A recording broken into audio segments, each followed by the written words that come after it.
నా లైఫ్‌లో first time cake చేశాను. ఇంత పర్ఫెక్ట్‌గా వచ్చిద్దని అస్సలు అనుకోలేదు. దర్శిని అయితే వచ్చింది. ఓరియో కేక్ చేద్దాం ఆంటీ అని చెప్పి. సరే అని చెప్పి ఇంకా స్టార్ట్ చేసాము. యూట్యూబ్‌లో బోలెడన్ని వీడియోలు తిరిగేసి ఒక వీడియో అయితే ఈజీగా అనిపించింది నాకు. ఇంక దీనిలో ఓరియో బిస్కెట్స్ 2 ప్యాకెట్స్, ఒక స్మాల్ చిన్న పాల ప్యాకెట్, అలాగే 1 ½ స్పూన్ పంచదార వేసేసి అన్నీ కలిపి మిక్సీకి వేసేయడమే.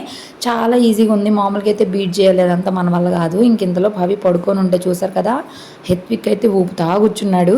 ఇంకా అది బ్లెండ్ చేసేసిన తర్వాత అదంతా కూడా ఒక గిన్నెలో బాగా నెయ్యి రాసేసి ఇంకా దీనిలోకి ఉప్పు కానీ లేదంటే ఇసుక కానీ వేసుకోవాలి. ఇంకా మనకి ఇసుక దొరకదు కాబట్టి ఉప్పు అయితే వేసేసి ఇంకా ప్లేట్ కింద బేస్ కింద ప్లేట్ పెట్టేసి ఇదైతే పెట్టాను. కొంచెం వాటరీగా అయినట్టు అనిపించింది. సిమ్లో, లో ఫ్లేమ్లో, మీడియం ఫ్లేమ్లో పెట్టుకొని ఒక 40 మినిట్స్ పెట్టుకుంటే కనుక చక్కగా కేక్ అయితే రెడీ అయిపోద్ది. ఇంతలో ఇదిగోండి మన తెలివితేటలు అనమాట.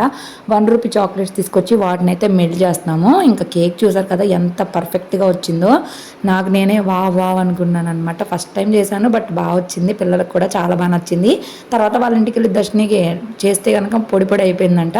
ఇంకా పిల్లలందరికీ కూడా నచ్చింది. ఇంతలో హవి కూడా నిద్ర లేచాడు. హవికి కూడా పెట్టాను. హవి కూడా కావాలి అన్నాడు అనమాట. బట్ నేను ఇంకెక్కువ పెట్టలేదు, ఎందుకంటే ఇందులో షుగర్ ఉంది కాబట్టి. సో మీరు కూడా రెసిపీ ట్రై చేసి ఎలా వచ్చింది ఏంటనేది కామెంట్ చేయండి. నచ్చితే ప్లీజ్ లైక్ చేయండి, సబ్స్క్రైబ్ చేసుకోండి.